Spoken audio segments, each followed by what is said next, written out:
أشهد أن محمد رسول الله.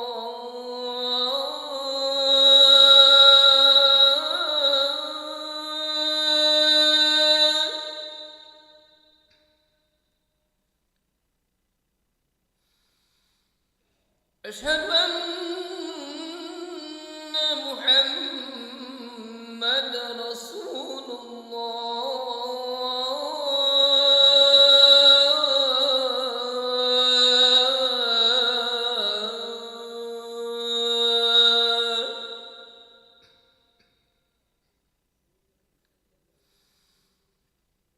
حي على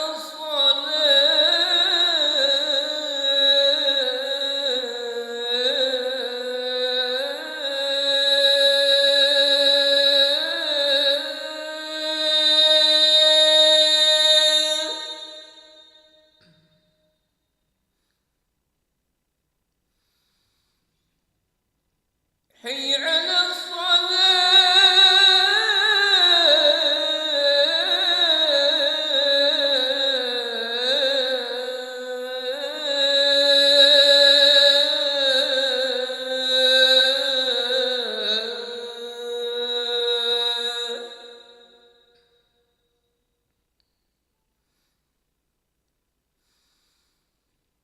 حي على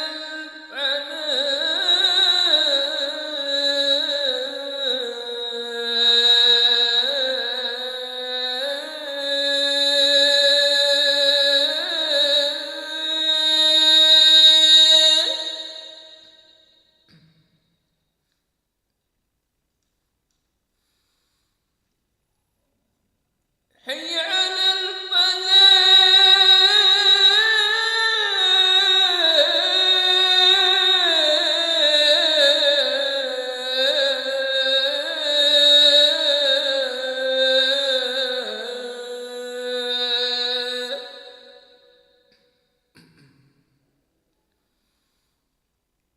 الصلاة خير من النوم.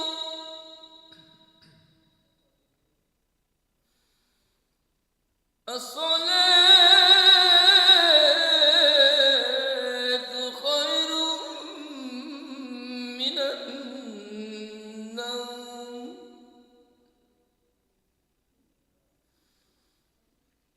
الله أكبر. الله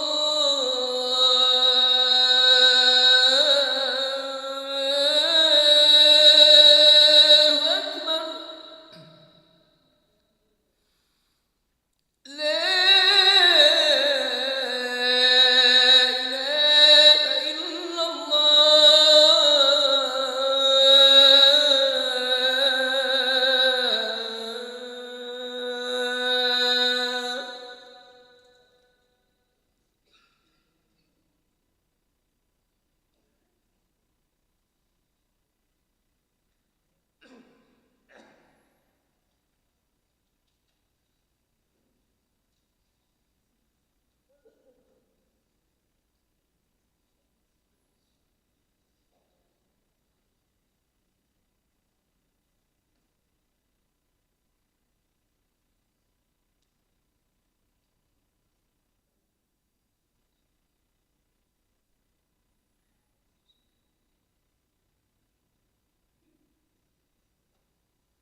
الله أكبر الله أكبر أشهد أن لا إله إلا الله أشهد أن محمدا رسول الله حي على الصلاة حي على الفلاح قد قامت الصلاة قد قامت الصلاة الله أكبر الله أكبر لا إله إلا الله.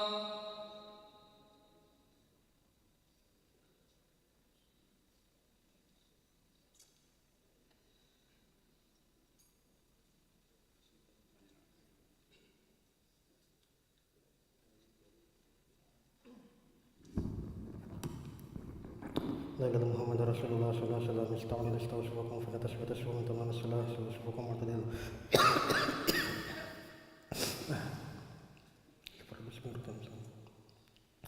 الله أكبر.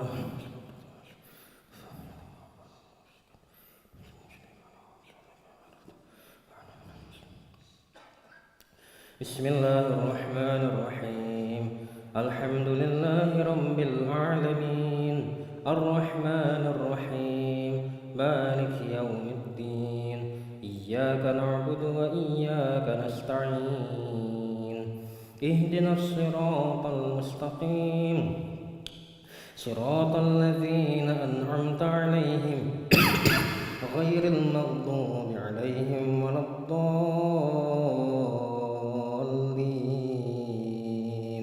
آمين.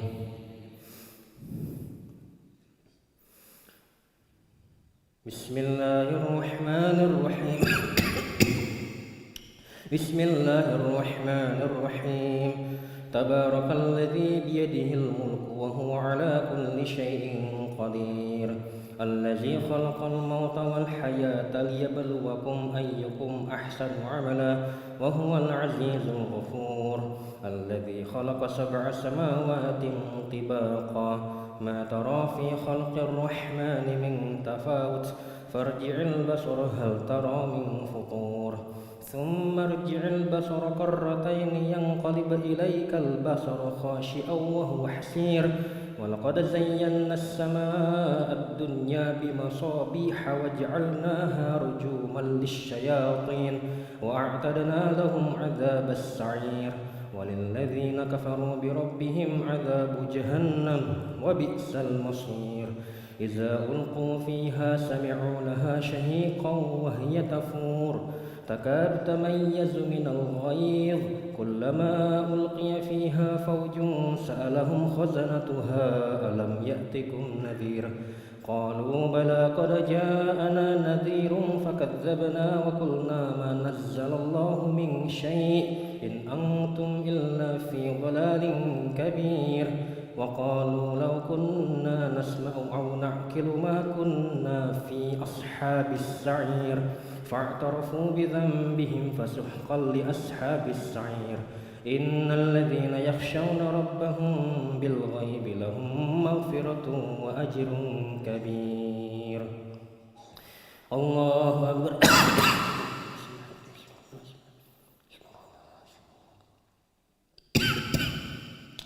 سمع الله لمن حمده.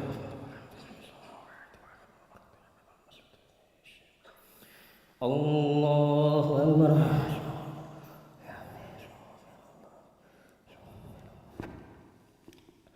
الله أكبر.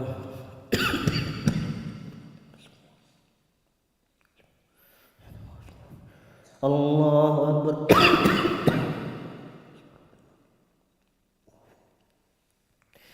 الله أكبر.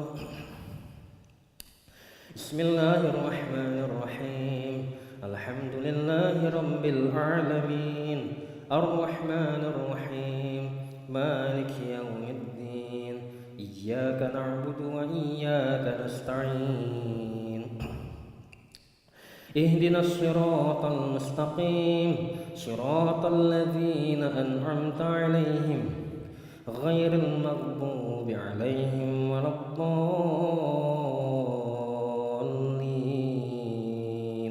آمين.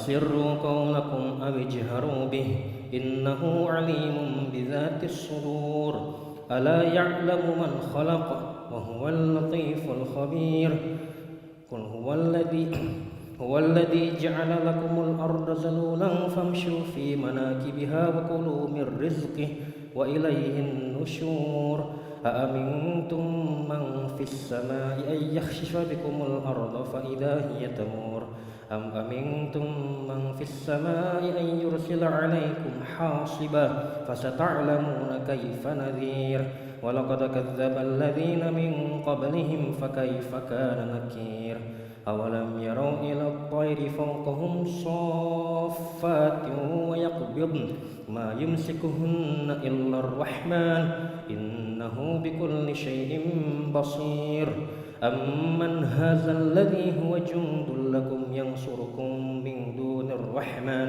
إن الكافرون إلا في غرور أمن هذا الذي يرزقكم إن أمسك رزقه بل لجوا في عتو ونفور أفمن يمشي مكبا على وجهه أهدى أمن يمشي سويا على صراط مستقيم قل هو الذي أنشأكم وجعل لكم السمع والأبصار والأفئدة قليلا ما تشكرون قل هو الذي ذرأكم في الأرض وإليه تحشرون ويقولون متى هذا الوعد إن كنتم صادقين قل إنما العلم عند الله وإنما أنا نذير مبين فلما رأوه زلفة سيئت وجوه الذين كفروا وقيل هذا الذي كنتم به تدعون قل أرأيتم إن أهلكني الله ومن معي أو رحمنا فمن يجير الكافرين من عذاب أليم قل هو الرحمن آمنا به وعليه توكلنا فستعلمون من هو في ضلال مبين قل أرأيتم إن أصبح ماؤكم غورا فمن يأتيكم بماء معين الله أكبر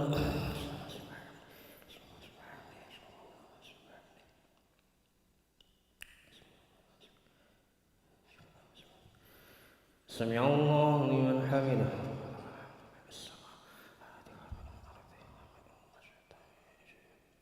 اللهم اهدنا فيمن هديت وعافنا فيمن عافيت وتولنا فيمن توليت وبارك لنا فيما أعطيت وقنا برحمتك شر ما قضيت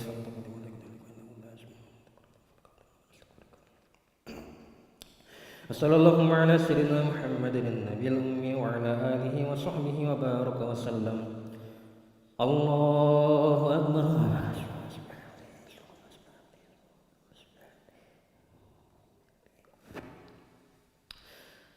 الله أكبر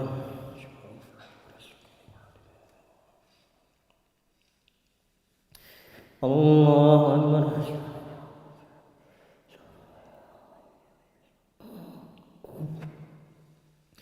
الله أكبر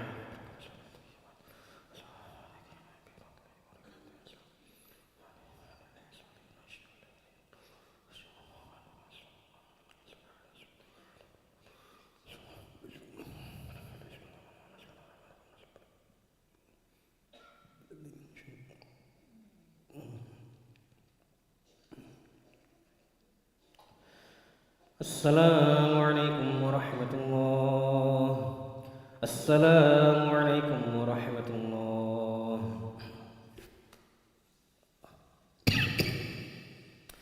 أشهد أن لا إله إلا الله نستغفر الله نسألك رضاك والجنة ونعوذ بك من سخطك والنار أشهد أن لا إله إلا الله نستغفر الله نسألك رضاك والجنة ونعوذ بك من سخطك والنار أشهد أن لا إله إلا الله نستغفر الله نسألك رضاك والجنة ونعوذ بك من سخطك والنار اللهم إنك عفو تحب العفو فاعف عنا اللهم إنك عفو تحب العفو فاعف عنا اللهم إنك عفو كريم تحب العفو فاعف عنا يا كريم لا إله إلا الله وحده لا شريك له له الملك وله الحمد يحيي ويميت وهو على كل شيء قدير لا إله إلا الله وحده لا شريك له له الملك وله الحمد يحيي ويميت وهو على كل شيء قدير لا إله إلا الله وحده لا شريك له له الملك وله الحمد يحيي ويميت وهو على كل شيء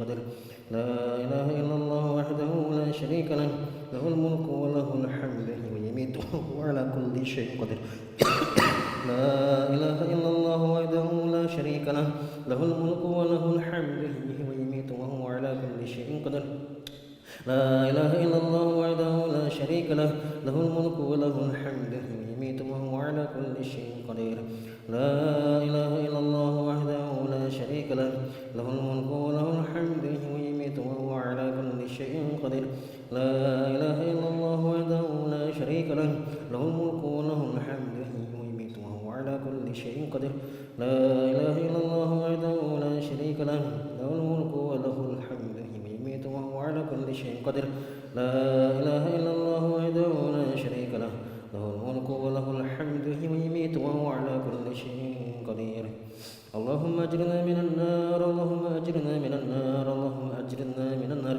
اللهم أجرنا من النار اللهم أجرنا من النار اللهم أجرنا من النار اللهم أجرنا من النار السالمين اللهم أنت السلام ومنك السلام وإليك يعود السلام حين ربنا بالسلام وأدخلنا الجنة دار السلام تبارك ربنا وتعالى ذو الجلال والإكرام أعوذ بالله من الشيطان الرجيم بسم الله الرحمن الرحيم الحمد لله رب العالمين الرحمن الرحيم مالك يوم الدين إياك نعبد وإياك نستعين اهدنا الصراط المستقيم صراط الذين أنعمت عليهم غير المغضوب عليهم ولا الضالين آمين وإلهكم إله واحد لا إله إلا هو الرحمن الرحيم الله لا إله إلا هو الحي القيوم لا تأخذه سنة ولا نوم له ما في السماوات وما في الأرض ما ذا الذي يشفع عنده إلا بإذنه يعلم ما بين أيديهم وما خلفهم ولا يحيطون بشيء من علمه إلا بما شاء وسع كرسيه السماوات والأرض ولا يؤوده حفظهما وهو العلي العظيم إلهي ربي ربنا يا معبود سبحان الله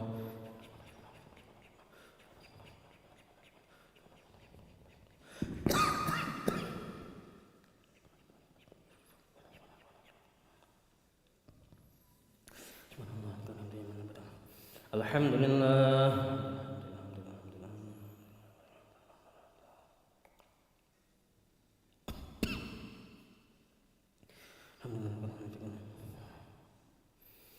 الله أكبر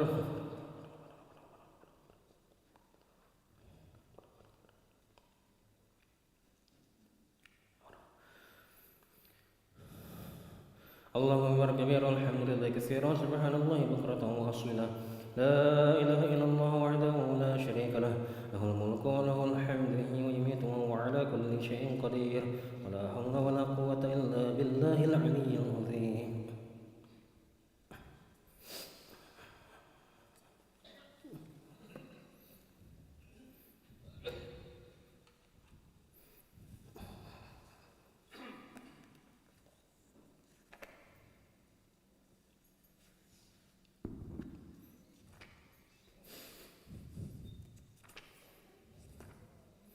Bismillahirrahmanirrahim. Assalamualaikum warahmatullahi wabarakatuh. Nahmaduhu wa nusalli wa nusallimu ala rasulil karim amma ba'du. Pada kesempatan subuh kali ini insyaallah kita akan mendengar beberapa hadis mengenai hak-hak sesama muslim. An Abi Hurairah radhiyallahu anhu anna Rasulullah sallallahu alaihi wasallam qala idza intaha ahadukum ila majlisin falyusallim fa in badalahu ay yajlisa falyajlis thumma idza qama falyusallim falaysatil ula bi haqqi minal akhirah. Dari Abu Hurairah radhiyallahu anhu bahwasanya Rasulullah sallallahu alaihi wasallam beliau bersabda, jika salah seorang di antara kalian baru tiba di sebuah majelis, hendaklah ia mengucapkan salam. Jika menurutnya perlu duduk, hendaklah ia duduk. Kemudian bila ia berdiri hendak meninggalkan majelis, hendaklah ia juga mengucapkan salam. Salam yang pertama itu tidak lebih berhak untuk diucapkan daripada salam yang kedua. Hadis riwayat Tirmizi. Ia berkata, ini adalah hadis hasan. Diulangi dari Abu Hurairah radhiyallahu anhu bahwasanya Rasulullah sallallahu alaihi wasallam beliau bersabda, jika salah seorang di antara kalian baru tiba di suatu majelis, hendaklah ia mengucapkan salam. Jika menurutnya perlu duduk, hendaklah ia duduk. Kemudian bila ia berdiri meninggalkan majelis, hendaklah ia juga mengucapkan salam. Salam yang pertama itu tidak lebih berhak untuk diucapkan daripada salam yang kedua. Hadis riwayat Tirmizi. An Abi Hurairah radhiyallahu anhu anna Nabi sallallahu alaihi wasallam qala yusallimu as-saghiru 'ala al-kabir wal marru 'ala al-qa'id wal qalil 'ala al-katsir. Dari Abu Hurairah radhiyallahu anhu dari Nabi sallallahu alaihi wasallam beliau bersabda, hendaklah orang yang lebih muda mengucapkan salam kepada yang lebih tua, yang lewat mengucapkan salam kepada yang duduk, dan rombongan yang sedikit mengucapkan salam kepada yang rombongan yang banyak. Hadis riwayat Bukhari. Diulangi dari Abu Hurairah radhiyallahu anhu dari Nabi sallallahu alaihi wasallam beliau bersabda, hendaklah orang yang muda mengucapkan salam kepada yang tua, yang lewat mengucapkan salam kepada yang sedang duduk, dan rombongan yang sedikit mengucapkan salam kepada orang yang banyak, rombongan yang banyak. Hadis riwayat Bukhari.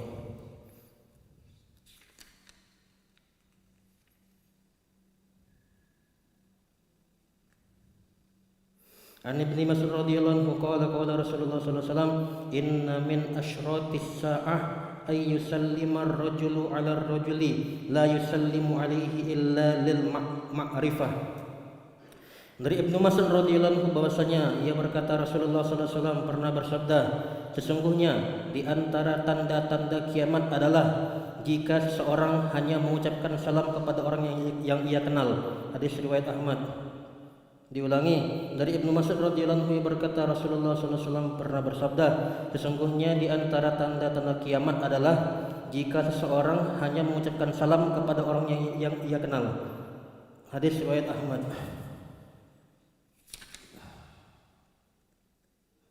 An Abi Hurairah radhiyallahu anhu qala sami'tu Rasulullah sallallahu alaihi wasallam yaqul haqqul muslimi 'alal muslim khamsun raddus salam wa iyadatul marid wa ittiba'ul janaiz wa ijabatud da'wah wa tashmitul 'atis. Dari Abu Hurairah radhiyallahu anhu ia berkata Rasulullah sallallahu alaihi wasallam bersabda, hak seorang muslim terhadap muslim lain ada 5. 1. Menjawab salam. 2. Menjenguk yang sakit. 3. Mengiringi jenazah. 4. Memenuhi undangan. Dan 5. Mendoakan yang sedang bersin dengan ucapan yarhamukallah, semoga Allah merahmatimu. Hadis riwayat Bukhari. Diulangi dari Abu Hurairah radhiyallahu anhu berkata Rasulullah sallallahu alaihi wasallam beliau bersabda, hak seorang muslim terhadap muslim lain ada 5. 1. Menjawab salam. 2. Menjenguk yang sakit. 3. Mengiringi jenazah. 4. Memenuhi undangan. Yang kelima, mendoakan yang sedang bersin dengan ucapan yarhamukallah, semoga Allah merahmatimu. Hadis riwayat Bukhari.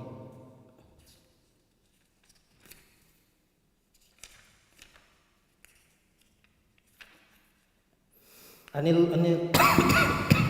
Miqdami bi Abi Karimah radhiyallahu anhu qala Rasulullah sallallahu alaihi wasallam, ayyuma rajulin adafa qauman fa asbaha ad-dhaifu mahruman fa inna nasrahu haqqun ala kulli muslim hatta ya'khudha bi qira lailatin min za'rihi. Dari Miqdam Abu Karimah radhiyallahu anhu yang berkata Rasulullah sallallahu alaihi wasallam bersabda, apabila salah seorang di antara kalian menerima tamu dari satu kaum, lalu tamunya itu tidak mendapat jamuan, maka wajib bagi setiap muslim untuk menolong tamu itu, bahkan boleh mengambilkan untuknya sekedar jamuan satu malam, baik dari tanaman maupun harta tuan rumah. Hadis riwayat Abu Daud.